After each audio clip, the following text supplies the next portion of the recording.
ಅವರಿಗೆಲ್ಲ ರೀತಿಯ ಸಹಕಾರ ಕೊಡಬೇಕು. ಅದಕ್ಕೋಸ್ಕರ ಮೋದಿಜಿಯವರು 3 ವರ್ಷಕ್ಕೆ ಉಡಾನ್ ಕಾನ್ಸೆಪ್ಟನ್ನು ಜಾರಿ ತಂದಿದ್ರು. ಮೊನ್ನೆ ಕ್ಯಾಬಿನೆಟಲ್ಲಿ ಮತ್ತೆ ಅಪ್ರೂವಲ್ ಆಗಿ ಇನ್ಮೇಲೆ ಉಡಾನ್ ಕಾನ್ಸೆಪ್ಟ್ ಕೇವಲ 3 ವರ್ಷಕ್ಕೆ ಮಾಡೋದು ಬೇಡ, 3 ವರ್ಷ ಆದಮೇಲೆ ವಾಪಸ್ ಹೋಗಿಬಿಡ್ತಾರೆ. ಮಿನಿಮಮ್ ಇದನ್ನು 5 ಇಯರ್ಸ್ ಮಾಡಬೇಕು ಅಂತೇಳಿ ಮತ್ತೆ 2 ವರ್ಷ ಎಕ್ಸ್ಟೆಂಡು ಕೂಡ ಮಾಡಿದ್ದಾರೆ. ಅದೇ ರೀತಿ ಏರ್ಲೈನ್ಸಿಂದನೂ ಕೂಡ ನಮ್ಮ ಕಾಮನ್ ಪೀಪಲ್ ಮೇಲೆ ಏನು ಪ್ರೆಷರ್ ಇಂಡೈರೆಕ್ಟ್ಲಿ ಕಾಸ್ಟ್ ಹೈಪ್ ಆಗ್ತಾ ಇದೆ, ಹೆಚ್ಚಿಗೆ ಆಗ್ತಾ ಇದೆ. ನೀವು ಗಮನಿಸ್ತಾ ಇದ್ದೀರಿ. ಮೊದಲನೇ ಸೀಟ್ ಬುಕ್ ಮಾಡೋದಕ್ಕೂ ಕೂಡ ನಮಗೆ ಸೆಲೆಕ್ಟೆಡ್ ಸೀಟ್ ಬೇಕು ಅಂದರೆ ಅದಕ್ಕೆ ಮತ್ತೆ 10% ಎಕ್ಸ್ಟ್ರಾ ಕಟ್ಟಬೇಕು. ನಮ್ಮ ಸರ್ಕಾರ ಹೇಳಿದೆ 50% ಸೀಟು ಬುಕ್ಕಿಂಗ್ ಆಗೋರು ಕೂಡ ₹1 ಎಕ್ಸ್ಟ್ರಾ ನೀವು ಯಾವುದು ಕೂಡ ಇಸ್ಕೊಳ್ಬಾರ್ದು. ಒಬ್ಬ pilot per day 6 hours run ಮಾಡಿದ್ರೆ 2 ಅವರ್ಸ್ ಮಾತ್ರ ರನ್ ಮಾಡಬೇಕು. ಒಂದು ಮೆಂಟಲಿ ಫಿಟ್ ಇರಬೇಕು. ಸೊ ನಂಬರ್ ಆಫ್ ಪೈಲಟ್ಸ್ಗಳನ್ನು ನೀವು ಅಪಾಯಿಂಟ್ಮೆಂಟ್ ಮಾಡ್ಕೊಳ್ಳಿ. ಈ ಥರ ಕೂಡ ಬಿಗಿ ಮಾಡೋಂಥ ಪ್ರಯತ್ನ. ಒಂದು ಕಡೆಗೆ ನಮ್ಮ ಡೆಮೋಗ್ರಫಿಗೆ ಏರ್ಕ್ರಾಫ್ಟ್ಗಳು ಕಮ್ಮಿ ಇದ್ದಾವೆ. ವಿಶ್ವಾಸದಿಂದನೇ ಅವ್ರನ್ನು ಕೂಡ ವಿಶ್ವಾಸ ಗಳಿಸಿ ನಾವು ಈ ಸರ್ವಿಸನ್ನು ಕೊಡಬೇಕಂತ ಸವಾಲು ಕೂಡ ನಮ್ಮ ಸರ್ಕಾರದ ಮೇಲೆ ಇದೆ ಸರ್.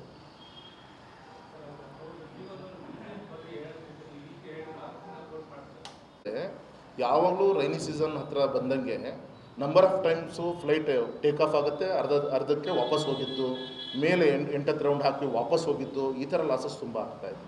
ಹಾಗಾಗಿ ನೈಟ್ ಲ್ಯಾಂಡಿಂಗ್ ಬೇಗ ಆಗಬೇಕು ಅಂತ ಅವತ್ತಿಂದ ಕೂಡ ವಿನಂತಿ ಮಾಡ್ಕೊಂಡ್ವಿ. ಟೆಂಡರ್ಗೆ 3 ತಿಂಗಳು ಆಯಿತು. ಆ ಇನ್ಸ್ಟ್ರೂಮೆಂಟ್ ಬಂದು 6 ಮಂತ್ಸ್ ಆಯಿತು. ಇನ್ನೂ ಇಷ್ಟರೊಳಗೆ ನಾವು ಮಾಡಿಬಿಟ್ಟಿದ್ರೆ ಈ ಥರ ಕೆಲವು ವಿಚಾರಗಳನ್ನು ನಾವು ಕನ್ವಿನ್ಸ್ ಮಾಡೋಕ್ಕೆ ಈಸಿ ಆಗ್ತಿತ್ತು. ಆ ಥರ ಲಾಸಸ್ಸು ಕೂಡ ಏರ್ಲೈನ್ಸೇ ಆಗುತ್ತೆ. ಅರೆ ಏರ್ಲೈನ್ಸ್ ಅವ್ರು ಹೆದರ್ತಾರೆ, ಯಾವುದು ಕೂಡ ಓವರಲ್ ಆಗಿ ಹೇಳಲ್ಲ. ನಮಗೆ ಗೊತ್ತಾಗುತ್ತೆ ಈ ಸೂಕ್ಷ್ಮತೆಗಳು. Yes sir, thank you sir.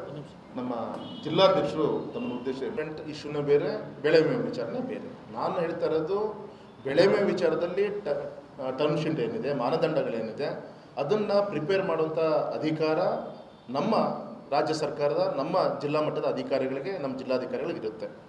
ಹಾಗಾಗಿ ಈಗಾದಂಥ ಈ ಅನಾಹುತ ಏನಿದೆ, ಮುಂದಿನ ಬಾರಿ ಕೂಡ ಅಕಸ್ಮಾತ್ ವ್ಯತ್ಯಾಸಗಳು ಆದಾಗ ಆ ಟೈಮಲ್ಲಿ ನಮ್ಮ ಟರ್ಮ್ ಶೀಟಲ್ಲಿ ಆ ಕಂಡೀಷನ್ ಇಲ್ಲ, ಈ ಕಂಡೀಷನ್ ಇಲ್ಲ ಅಂತ ಅನ್ನೋಕ್ಕಿಂತ ಹೀಗೆ ಹೋಮ್ವರ್ಕ್ ಮಾಡಿ ಇನ್ನೊಂದು ವಾರದಲ್ಲಿ ಸರ್ಕಾರಕ್ಕೆ ಸಬ್ಮಿಟ್ ಮಾಡಬೇಕಾಗತ್ತೆ. ಮತ್ತು ಈಗ ಆಲ್ರೆಡಿ ನಮ್ಮ ಕಣ್ಮುಂದಿದೆ ಹಿಂದಿನ ಟರ್ಮ್ ಶೀಟಲ್ಲಿ ಆದಂಥ ತಪ್ಪಿನಿಂದ ಈಗಾಗಲೇ ನಮ್ಮ ಸಾಗರ ಈ ಕಡೆ ಭಾಗದ ರೈತರಿಗೆ ಇನ್ನೂ 100 ಕೋಟಿ ನಮಗೆ ಬರಬೇಕು ನ್ಯಾಯಯುತವಾಗಿ, ಇನ್ನೂ ಕೂಡ ಕೊಟ್ಟಿಲ್ಲ. 5000 ಮತ್ತು ಹ್ಯೂಮಿಡಿಟಿ ಟೆಂಪ್ರೇಚರು ಎಕ್ಸ್ಟ್ರೀಮ್, ಅದಕ್ಕೆ ಓನ್ಲಿ 5,000 ತೋರಿಸಿದ್ದಾರೆ. ಯಾಕೆ ಕ್ಲೌಡ್ ಬ್ಲಾಸ್ಟನ್ನು ತೋರಿಸಲಿಲ್ಲ, ಮೆನ್ಷನ್ ಮಾಡಿಲ್ಲ. ಅದನ್ನೇ ಹೇಳ್ತಾ ಇರೋದು, ಬಿರುಗಾಳಿ ತೋರಿಸ್ಬೇಕಾಯಿತು. ನಾನೇನು ಹೇಳ್ತಾ ಇದ್ದೀನಿ ಅಂದರೆ, ಅದನ್ನು ಚರ್ಚೆ ಮಾಡೋದು ಪ್ರೀಮಿಯಂ ಹೆಚ್ಚಾಗುತ್ತೆ ಅಂತ ಹೇಳ್ತಾರೆ. ಪ್ರೀಮಿಯಂ ಇನ್ನೂ 10% ಕಟ್ಟಲಿಕ್ಕೆ ಪ್ರಾವಿಷನ್ ಇದೆ. 30% ಇಲ್ಲ 40% ಕಟ್ಟೋವರೆಗೂ ಕೂಡ ಅವಕಾಶ ಇದೆ. ರೈತರ ಮೇಲೆ ಹೊರೆ ಹಾಕೋ ಅವಶ್ಯಕತೆ ಇಲ್ಲ. ನಾವೇ ಕೇಂದ್ರ ರಾಜ್ಯ ಸರ್ಕಾರಗಳು ಹೊರೆ ಹಾಕೊಂಬೋದು. ನಾವು ರಾಜ್ಯ ಸರ್ಕಾರ ಕಳಿಸ್ಕೊಟ್ರೆ ಕೇಂದ್ರನೂ ಕೈ ಜೋಡಿಸುತ್ತೆ. 40%ವರೆಗೂ ಕೂಡ ಪ್ರೀಮಿಯಂ ಕಟ್ಟೋಕ್ಕೆ ಅವಕಾಶ. ಅದ್ರ 5% ಮಾತ್ರ ರೈತ.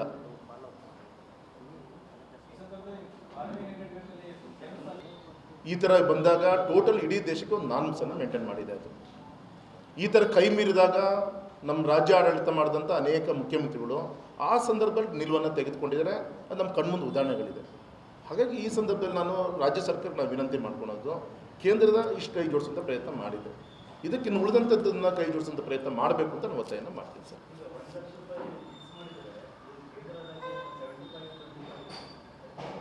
ಇಲ್ಲ ಸರ್, ನಾನು ಆಗಲೇ ನಿಮಗೆ ಹೇಳಿದೆ. ಉದಾಹರಣೆಗೆ ನಮ್ಮ ಕೇಂದ್ರ ರಾಜ್ಯ ಸೇರಿಕೊಂಡು NDRF ನಾರ್ಮ್ಸ್ ಪ್ರಕಾರ ಒಂದು ಮನೆ ಪೂರ್ತಿ ಬಿದ್ದು ಹೋದರೆ 1.25 ಲಕ್ಷ ಕೊಡಬೇಕು ಅಂತ NDRF ನಾರ್ಮ್ಸ್ ಇದೆ. ಅದರಲ್ಲಿ 75% ಕೇಂದ್ರ, 25% ರಾಜ್ಯ.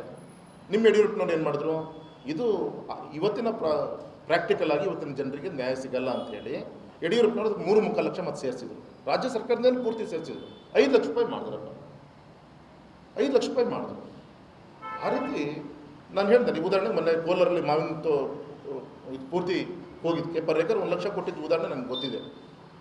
ಈ ರೀತಿ ವಿಶೇಷ ಸಂದರ್ಭ ಅಂತೇಳಿ ಕನ್ಸಿಡರ್ ಮಾಡಿ ಇದನ್ನು ಕೆಲವು ಈ 3-4 ಹೋಬಳಿಯಲ್ಲಿ ಇದೊಂದು ಸ್ಪೆಷಲ್ ಪ್ಯಾಕೇಜನ್ನು ಕೊಡಬೇಕು ಅಂತ ನಾವು ಒತ್ತಾಯನ ಮಾಡ್ತೀನಿ ಸರ್.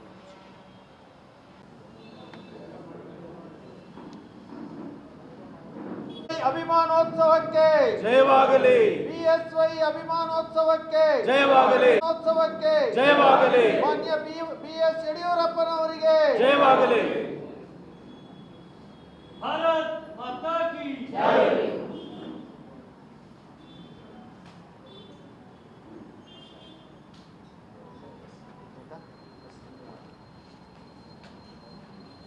ಚೆನ್ನಾಗಿ ಮಾಡ್ತಾರೆ. Thank you sir. ವಿತಿನ್ ಟೈಮಲ್ಲಿ ನಮ್ಮ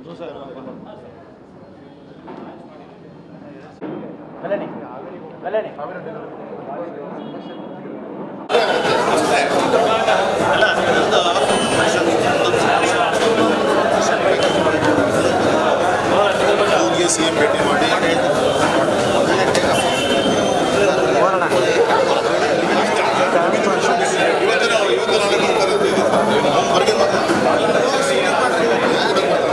ಹೆಚ್ಚಿನ ವಿಡಿಯೋಗಳಿಗೆ ಪ್ರತಿಧ್ವನಿ ಯೂಟ್ಯೂಬ್ ಚಾನೆಲ್ ಸಬ್ಸ್ಕ್ರೈಬ್ ಮಾಡಿ, ಬೆಲ್ ಐಕಾನ್ ಕ್ಲಿಕ್ ಮಾಡಿ.